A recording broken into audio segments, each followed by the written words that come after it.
Hello tout le monde, j'espère que vous allez bien. Aujourd'hui on se retrouve pour la vidéo série que vous devez attendre depuis un bout de temps, ou en fait vous devez absolument pas attendre, parce qu'en fait ça fait pas très longtemps que j'ai posté une vidéo pour les séries.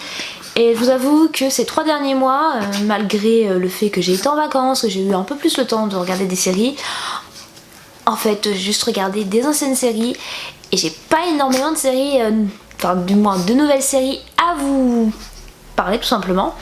Donc je pense qu'on va pas perdre trop de temps et puis bah c'est parti. La première série que je vais vous présenter, c'est donc Daybreak. C'est une série que j'ai regardée il y a déjà un petit bout de temps. Je crois même que j'ai dû la regarder au mois de novembre ou quelque chose comme ça. Lorsqu'elle est sortie sur Netflix, j'ai pas hésité trop longtemps à la regarder en fait. Je voulais la regarder, je voulais juste terminer ce que j'étais en train de regarder pour le moment en fait. Et en fait j'ai fini par la regarder la série assez rapidement parce que la série doit avoir quelques épisodes. Et quand je dis quelques épisodes, ça doit être... même pas 10 épisodes, quelque chose comme ça.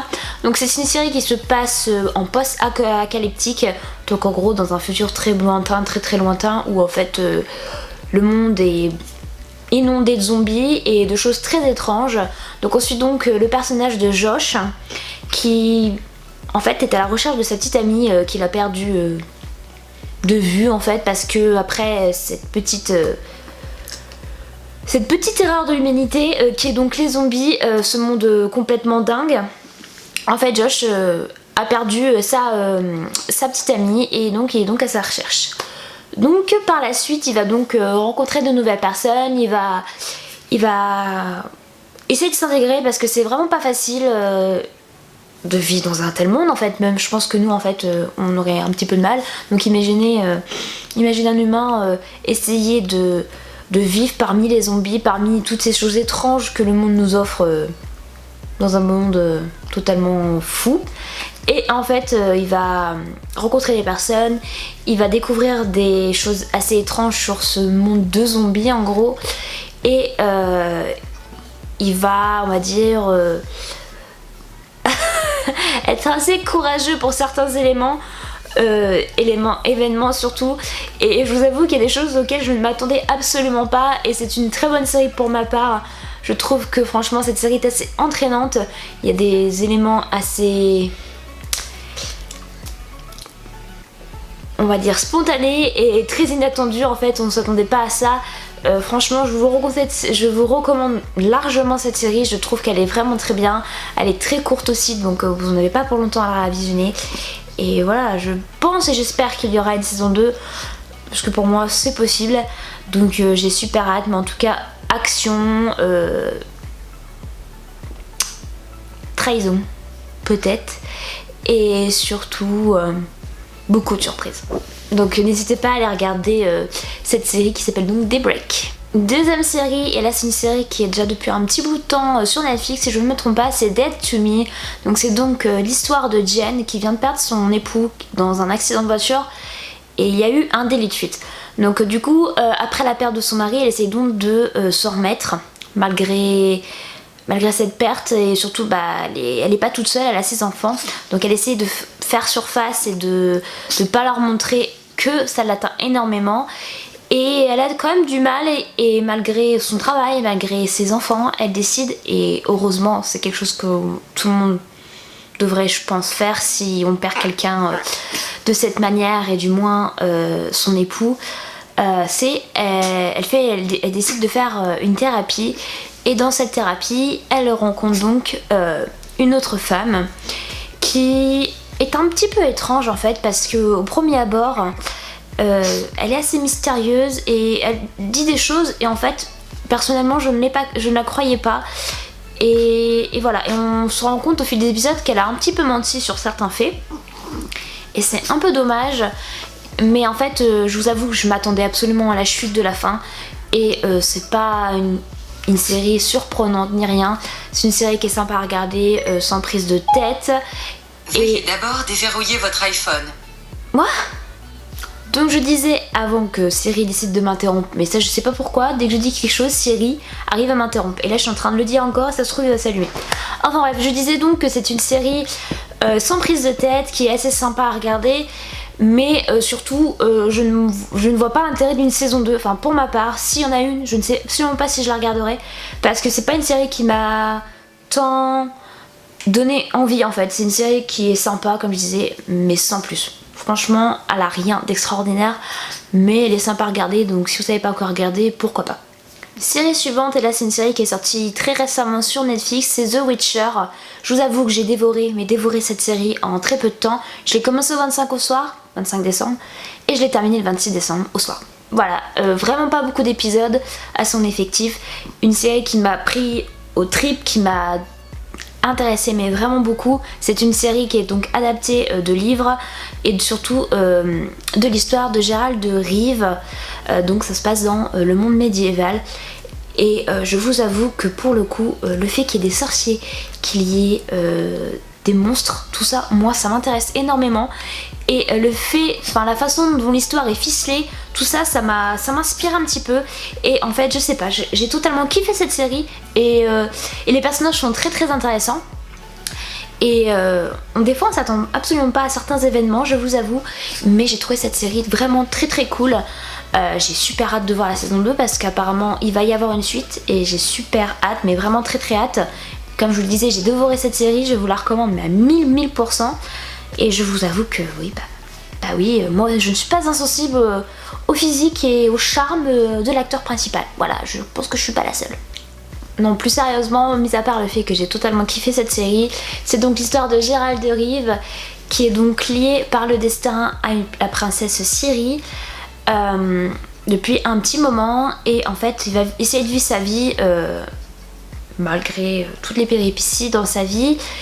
Il est un peu chasseur de monstres si on veut, il a des contrats, on le paye pour ça, enfin c'est son métier en gros, et il fait des rencontres assez surprenantes sur son chemin, et notamment il prend des décisions et il va un petit peu tomber amoureux d'une sorcière. Je dis ça, je dis rien, mais en tout cas cette sorcière est assez mystérieuse et elle est carrément prête à tout, hein. L'été bien avant de devenir aussi... majestueuse que ça, en fait elle était vraiment très très déterminée et elle voulait absolument avoir tout, donc voilà. Mais en tout cas cette romance, je suis d'accord, elle est un petit peu symbole de cette histoire, mais pas que.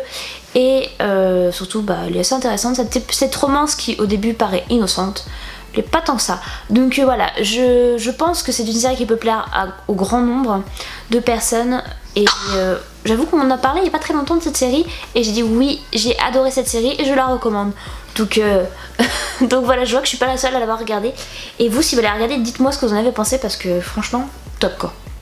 Série suivante et très grande surprise, une série française qui a été diffusée pour la première fois sur TF1 et ensuite sur Netflix parce que Netflix est en collaboration avec TF1 pour cette mini-série. C'est donc l'histoire du Bazar de la Charité. Le Bazar de la Charité, c'était donc en gros une association bâtiment historique qui était construit en 1800 quelque chose. Attendez, 1800, si je ne me trompe pas, je vais vous dire ça tout de suite parce que j'ai 1897. Donc c'est donc à Paris.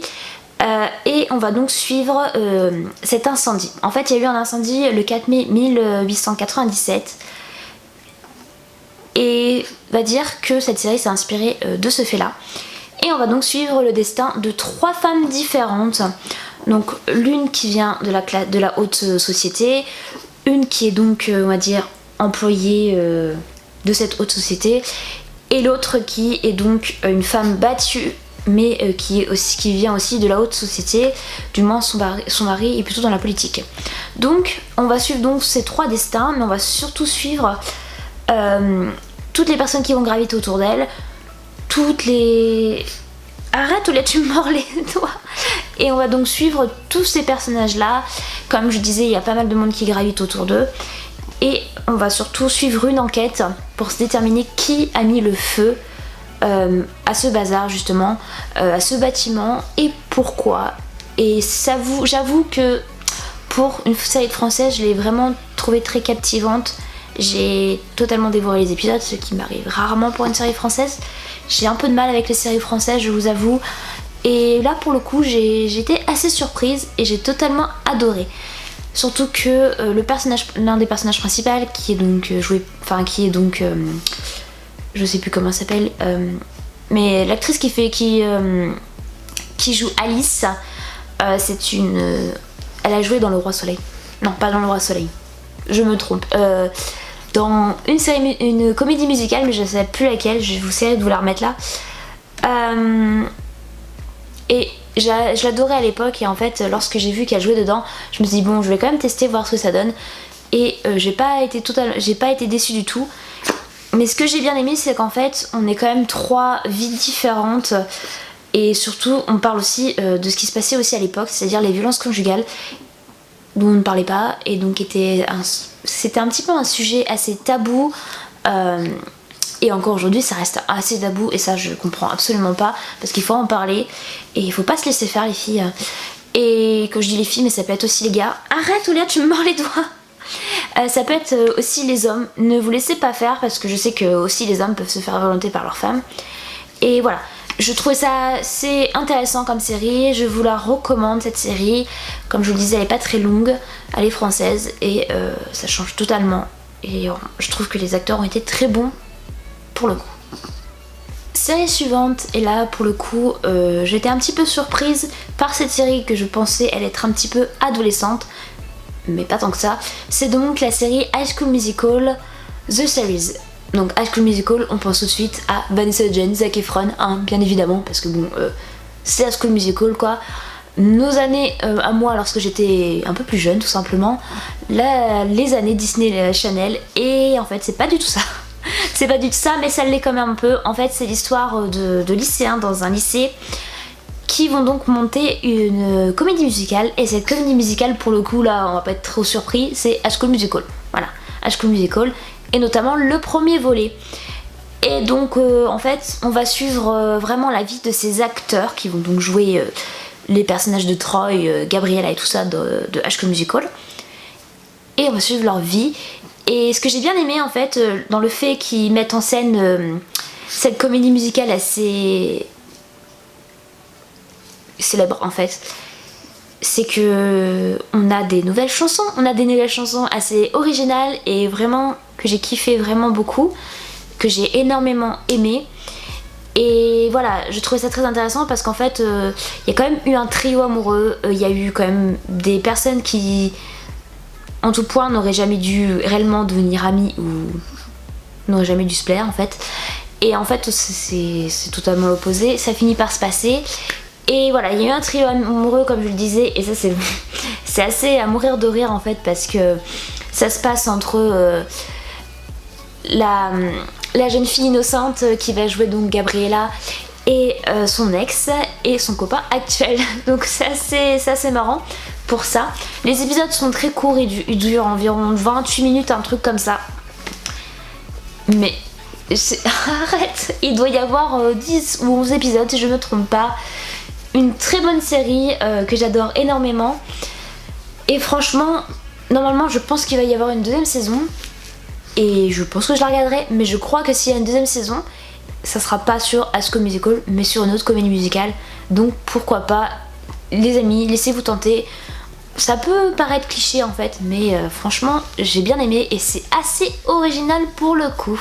On va donc passer aux 2 dernières séries. Donc cette série Spinning Out, une série Netflix qui est sortie le 1er janvier 2020. J'ai encore du mal à dire 2020, je vous confirme que c'est compliqué et c'est vraiment compliqué de dire 2020, mais il faut s'y faire, on est en 2020.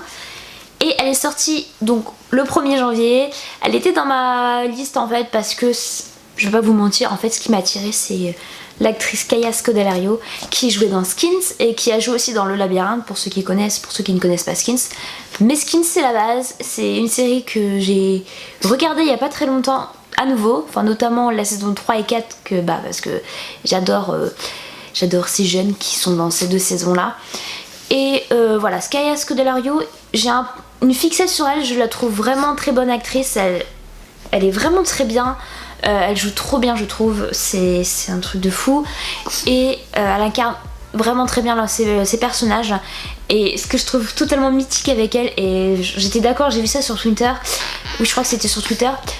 Et en fait il y avait la scène du bain, de la baignoire dans Skins. Et la baignoire dans Spinning Out, et j'étais juste scotchée. Je me suis dit mais en fait Kaya Scodelario, elle obtient toujours des rôles assez chelous, assez complètement déprimant en fait. Et c'est totalement le cas dans Spinning Out. Donc Spinning Out, ça se passe donc dans l'Idaho, dans une station de ski. On va donc suivre Kaya Scodelario, qui est donc joué par... qui interprète donc, je sais plus quel est son nom, mais je vais finir par le retrouver. Donc ça, c'est la fille aînée. On a donc la mère qui est donc une ancienne patineuse artistique, et sa jeune sœur du coup qui est, c'est pareil, en train d'apprendre le patinage artistique, mais quand même à un très bon niveau et un très haut niveau quand même. Donc en fait, l'histoire se déroule et commence surtout au début, lors de l'accident de l'actrice Kaya Scodelario. Et en fait, à un accident de patinage, elle tombe, elle se fait mal, et suite à ça, elle n'est absolument plus la même. Et c'est assez dur pour elle d'effectuer des figures, parce qu'elle se revoit tomber, elle a peur, elle est très très craintive. Et c'est totalement normal, elle est tombée, elle a peur de retomber, elle a peur de se rouvrir le crâne en gros. Et voilà, c'est comme ça, elle a eu, on va dire, un choc. Et elle va donc essayer de survivre à ça et de se remettre en selle tout simplement. Elle va essayer de remonter sur ses patins, malgré qu'elle y est encore, mais elle, comme je disais, elle effectue plus de figures. Donc elle va donc essayer de passer donc son diplôme. Malheureusement elle échoue parce qu'elle n'arrive pas à faire ses figures. Et on lui propose de venir patiner en couple. Donc elle hésite énormément, je vais pas vous spoiler parce qu'en fait c'est pas trop un spoil, mais évidemment elle finit par accepter, et donc elle rencontre ce garçon qu'elle connaissait déjà avant, plus ses affinités d'ailleurs, et ils décident donc de patiner ensemble. C'est assez dur au début parce que comme je vous le disais, elle a un petit problème avec les figures.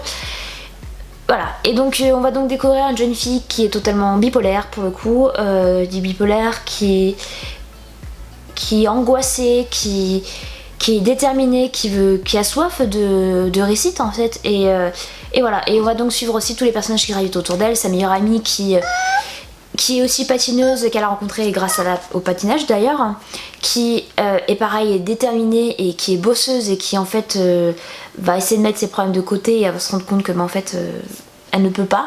On va donc rencontrer aussi leur mère, qui est la mère de cette fille là, qui va complètement nous choquer en fait. Elle a des tics, elle est bipolaire, et en fait la fille a récupéré ça de sa mère. En gros c'est une maladie, la bipolarité, je vous le rappelle. Et voilà, et du coup sa mère va un petit peu mieux par la suite, mais on voit donc qu'elle, c'est pas le cas. Donc elle va essayer, voilà, c'est vraiment une série qui est assez prenante, qui, je vais pas vous le mentir, si vous êtes assez réceptif à ce genre de maladie et que vous vous sentez pas capable de regarder, ne regardez pas, parce que pour le coup moi ça m'a pas choqué tant que ça, mais je sais très bien que pour ceux qui ont du mal avec ce genre de sujet, qui ont un peu de mal avec un peu tout ce qui touche les maladies mentales, ne regardez pas. Voilà, c'est un truc, c'est une série qui est annulée, enfin elle a été annulée, je viens de l'apprendre il y a pas très longtemps, comme quoi ils allaient pas faire de suite, et je suis très déçue. Je suis très déçue parce que ce genre de série qui est là pour montrer qu'on peut s'en sortir, qui est là pour montrer qu'on n'est pas parfait, et à côté de ça il continue encore Riverdale. Bon, Riverdale c'est un autre sujet, mais ça je vous en reparlerai sûrement dans une prochaine vidéo. Mais voilà, je comprends pas pourquoi ils ont décidé d'arrêter cette série, mais franchement je suis dégoûtée, et c'est tellement dommage parce qu'elle était vraiment très bien cette série. Donc voilà, elle avait un message, et je trouvais ça très important de faire passer ce genre de message. Dernière série, mais vraiment dernière série avant de passer aux updates de séries, c'est donc la série mais Happy Whatever. Donc c'est donc une série américaine, sans surprise, et c'est du moins la série se déroule pendant le temps des fêtes. Et j'avoue que c'est une série assez rigolote, assez fun, assez drôle, et on suit donc l'histoire d'une famille. Et en fait le patriarche, si vous voulez, il est adjoint de police, du moins voilà, il travaille pour la police. Et en fait sa plus jeune fille revient pour les fêtes, donc ils ont perdu leur mère il y a un bout de temps je crois. Et du coup pour eux les fêtes c'est super important, parce que c'est le moment précis pour passer beaucoup de temps ensemble. Et du coup, cette fille-là, enfin sa plus jeune fille revient, mais pas toute seule, avec son copain du moment. Mes copains qu'elle compte garder sur le long terme, bien évidemment. Et son copain va être un petit peu perdu en fait, parce que il rencontre donc son père, et le père est un petit peu vieux jeu. Et en fait, il veut absolument pas que sa fille s'éloigne de trop, et surtout qu'elle se marie en fait. Enfin, il veut qu'elle reste sa petite fille en fait. Et notamment, il aimerait bien qu'elle reste dans la même ville et qu'il puisse la voir bien plus souvent, ce qui n'est pas surprenant. Je pense que tout le monde aimerait avoir ses enfants auprès de soi. Et du coup, Matt, son copain, du coup, a cette fille-là, cette fille-là s'appelle Amy, si je me rappelle bien. Eh bien, il va vraiment tout faire pour essayer de se faire aimer du père de sa copine, du coup. Et c'est assez fun parce qu'on se rend compte, lorsqu'on a les maris, enfin les pièces rapportées ici, vous voyez ce que je veux dire,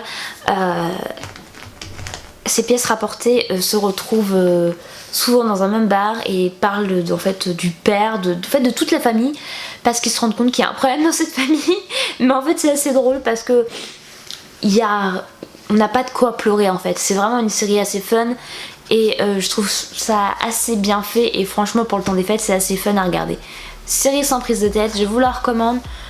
Peut-être à regarder pendant le temps des fêtes, c'est assez intéressant de regarder à ce moment-là. Et puis voilà, je pense que c'est la seule série réellement que j'ai regardée sur Noël en fait. Parce que j'ai regardé des films de Noël, mais pas vraiment de séries de Noël, bien qu'il y en ait quand même pas mal sur Netflix, je vais pas vous mentir. Il y a quand même pas mal de séries qui est sorties pour les fêtes. Et j'ai juste regardé celle-là. Pourquoi? Parce qu'il y avait Bridget Mandler dedans. Voilà, puis voilà, le trailer m'a un petit peu attiré. Je me suis dit ouais, pourquoi pas regarder une série assez cool. Et pour le coup, elle est assez cool. Après, c'est pas la série du siècle quoi, mais c'est une série qui est assez sympa. Donc première série update, ça va être Les Demoiselles du téléphone. Ça fait un moment que je l'ai regardé en fait, cette saison 4. Mais je sais pas, j'ai complètement oublié de vous en parler. Et je m'en suis rendu compte lorsque j'ai vu le trailer de cette saison 5 qui va donc sortir dans quelques jours. Ça se trouve même lorsque je vais poster cette vidéo là, la saison 5 sera sortie. En fait c'est assez surprenant que j'ai complètement oublié parce que c'est une série que j'aime beaucoup. Mais en fait je pense que cette saison 4 m'a pas tant bouleversé que ça en fait.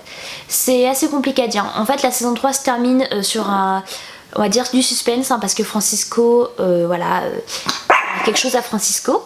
Tais-toi Lia. Et du coup on a vraiment hâte de voir cette saison 4 pour la simple et bonne raison qu'on veut savoir ce qui s'est passé pour lui. Donc totalement normal. Et en fait je trouve que cette saison 4 part un petit peu en cacahuète si on veut. Bien qu'il y a quand même des thèmes assez forts qui sont encore là, mais je trouve que c'est un peu une saison 4 qui part en cacahuète. Et j'espère que cette saison 5 ça ira et sera bien mieux en fait. Donc je vous avoue que j'étais un petit peu déçue sur cette saison 4. Elle m'a pas tant plu que ça. Après oui effectivement j'attends énormément de cette saison 5 parce qu'apparemment c'est la dernière saison, donc c'est le final. Mais je vous avoue que j'ai un peu moins accroché par rapport aux 3 premières saisons. Et voilà, donc je suis toujours moi team Lydia et Francisco, donc je sais pas vous, mais moi personnellement c'est ça. Donc team Lydia Carlos, moi c'est pas trop mon truc, mais bon, qui sait. Vous dites-moi en commentaire si vous avez une préférence, si vous avez déjà vu la série. Dites-moi si vous préférez Lydia et Carlos ou Lydia et Francisco. Parce que personnellement Francisco, pour moi c'est le premier, mais vraiment le premier, et c'est vraiment le cas, hein, il a été le premier.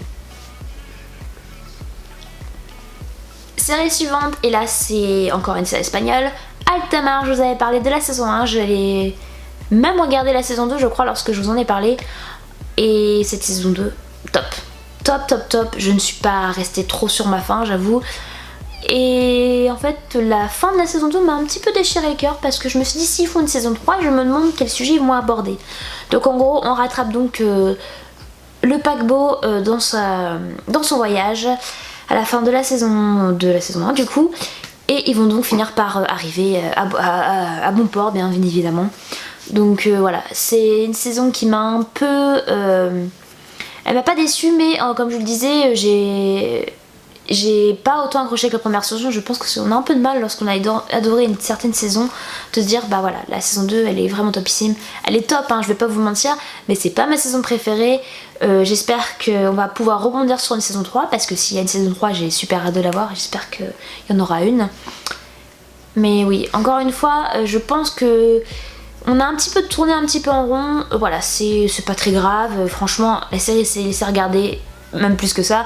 J'ai dévoré les épisodes. Voilà, j'ai pas eu le coup de cœur comme pour la saison 1. Mais voilà, pourquoi pas. Et oui, effectivement, j'espère qu'on va rebondir sur une saison 3. Je l'espère. Avant-dernière série update, The Good Place. Donc je voulais pas terminer avec cette série là parce que pour moi c'est pas la série dont on va parler trop longtemps. Mais The Good Place, je viens de regarder les derniers épisodes il y a quoi 3-4 jours. Et c'est déjà une série fun à regarder. Et là pour le coup je trouve que ce final est digne de The Good Place. Et je m'attendais à un final de ce genre parce que pour moi, vu toutes les galères que les personnages ont traversées, ils finissent enfin par, attention, avance un petit peu, à trouver le bonheur, voilà, et à s'en sortir. Mais en tout cas, ce que je veux dire, c'est que c'est une bonne fin et digne de The Good Place. Et je suis totalement conquise par cette fin, malgré que je trouvais qu'à force, ça venait assez répétitif, hein, je vais pas vous le cacher. Cette dernière saison, je la trouvais un petit peu répétitif par rapport aux saisons précédentes. Et voilà, je trouvais qu'on ne s'en sortait pas et au final on s'en sort. Et heureusement, il n'y a pas plus de saisons que 4 saisons. Là, je crois que c'était 4 saisons, un truc comme ça. Je me rappelle plus. Mais en tout cas, le peu de saisons qu'il y a eu, c'était bien. Il n'y avait pas besoin de plus. Comme je le disais, c'est une série qui est assez fun. Et il y avait genre juste 20 minutes d'épisode, donc c'est pareil. Mis à part d'un épisode de la série qui durait 1 heure, un truc comme ça. Totalement normal, ça s'explique, c'est la fin de la série. Donc franchement, The Good Place, même si vous la connaissez pas cette série, elle est vraiment cool à regarder. Et franchement, lorsqu'on parle de l'au-delà et qu'on se rend compte que en fait on peut soit aller au paradis, soit aller en enfer ou aller dans le milieu, où en fait le monde est super ennuyeux dans le milieu, et en fait on se dit qu'on est bien là où on est, hein. Mais en fait c'est totalement fantastique cette série, mais c'est super cool à regarder et assez fun, voilà. Dernière série update, You. Alors, je vous avoue que la première saison, je l'ai regardée il y a super longtemps, avant qu'elle sorte sur Netflix. Parce que c'est pas une série Netflix, hein, les droits ont été récupérés, ou alors c'est une série Netflix, mais elle était pas sur Netflix. En tout cas, je l'ai regardée hors Netflix parce qu'elle n'était pas encore disponible, et elle a fini par l'être quelques semaines après. Donc, je vous avoue que lorsque j'ai vu pour la première fois cette série, j'étais un petit peu... je sais pas, mitigée, parce qu'en fait le personnage que incarne Ben Beckley, comment il s'appelle, je sais plus, Joe, voilà, donc le personnage de Joe est super bien joué, donc en même temps c'est super, l'acteur est super bon, on va pas se mentir, même si lorsque je le regarde je pense à Dan, mais ça c'est Team Gossip Girl quoi. Donc voilà, cet acteur joue super bien et il joue super bien le psychopathe. Et que je dis psychopathe, voilà. Dans cette saison 2, on dit donc sur la fin de la saison 1, où Joe en gros tue Beck, donc sa copine, hein, voilà. On suppose qu'il l'a tuée parce qu'en fait voilà, il y a du sang partout, machin truc. Et on va donc resuivre Joe dans une nouvelle vie parce qu'il va partir. Je crois que c'est Los Angeles, oui, quelque chose comme ça. Et il va donc déménager et va donc rencontrer d'autres personnes et notamment va devenir complètement dingue d'une autre fille. Voilà, donc quand je dis complètement dingue, en fait on se rend compte dans cette saison 2 qu'en fait il est pas totalement barjot que ça, hein. Franchement il y a pire quoi, sa copine quoi, sa nouvelle copine. Donc du coup j'étais un petit peu, enfin je savais pas, j'étais un petit peu mitigée parce que pour moi je trouvais que c'était pas possible d'être aussi barjot que ça dans sa tête. Enfin, je me dis en fait c'est comme ça que les psychos en fait, les psychopathes ils réfléchissent quoi, ça fait flipper quand même. Donc voilà, franchement je me suis pas ennuyée à regarder cette saison, mais je trouve ça un peu redondant, franchement voilà. Et après il y a une saison 3 de prévue et en vue de la saison 2 je me demande réellement ce qui va se passer. En fait je pense que, attention petit spoil, la fille que Joe a vue, il va totalement psychoter sur elle et ça va être sa nouvelle proie. Et du coup je comprends pas parce que sa copine, attention encore spoiler hein, est enceinte, donc en fait il devrait même pas s'occuper d'une nouvelle femme en fait, il devrait être concentré sur sa copine qui est totalement plus barjot que lui en fait. Et en fait enfin du moins à la fin de la saison 2 envisage que en fait il a une nouvelle proie, voilà. Enfin bref, bonne série à pas prendre trop au sérieux parce que franchement je me vois mal voir des gens faire ça dans la vraie vie, même si je suis sûre que ça existe hein, parce que vu dans le monde dans lequel on vit ça doit exister, mais là pour le coup j'espère que ça existe pas, voilà. j'essaye de me mettre des œillères hein, parce que vu tout ce que je vois, vu tout ce qui se passe dans le monde et vu comment est l'humain, en fait ça ne m'étonne pas tant que ça que les gens soient totalement barjots dans leur tête en fait. Voilà, barjots. Je trouve que ça résume énormément le monde dans lequel on vit. Et voilà pour cette vidéo, j'espère que cette petite update de série vous a plu. J'ai essayé d'aller assez vite sur les présentations de séries, parce que bon je sais que c'est super long et ça se trouve vous en avez peut-être marre de ces vidéos là. Donc n'hésitez pas à me dire en commentaire si vous voulez que je continue ce genre de vidéo ou pas, si vous en avez marre ou pas, ou si vous adorez ce genre de vidéo parce que ça vous permet d'en découvrir de nouvelles séries. Je suis désolée, des fois je parle super vite, des fois avec ma voix de canard parce qu'en ce moment je suis encore un peu malade. Vous avez l'impression que je dis un mot en fait, je dis pas ce mot là, il y a des mots, il y a des lettres que je prononce mal du coup suite à ça. Et ça m'arrive beaucoup de chercher mes mots. Et je sais exactement pourquoi je suis comme ça, en fait je déteste parler en public. Et quand je suis devant ma caméra j'ai l'impression de parler en public, donc forcément. Et ça m'arrive, je vais pas vous mentir en fait, le fait que j'ai écrit énormément, en fait lorsque j'ai écrit ça vient automatiquement. Et lorsque je parle j'ai un peu de mal. Peut-être parce que en fait je suis un peu timide, mais ça c'est autre chose. Enfin bref, j'espère que cette vidéo vous a plu. On se retrouve donc dans une prochaine vidéo très vite. Et n'hésitez pas à mettre un petit pouce bleu si cette vidéo vous a plu, pour que je puisse continuer à en faire de nouvelles. Et puis voilà, on se retrouve dans une prochaine vidéo très vite. Bisous et à bientôt.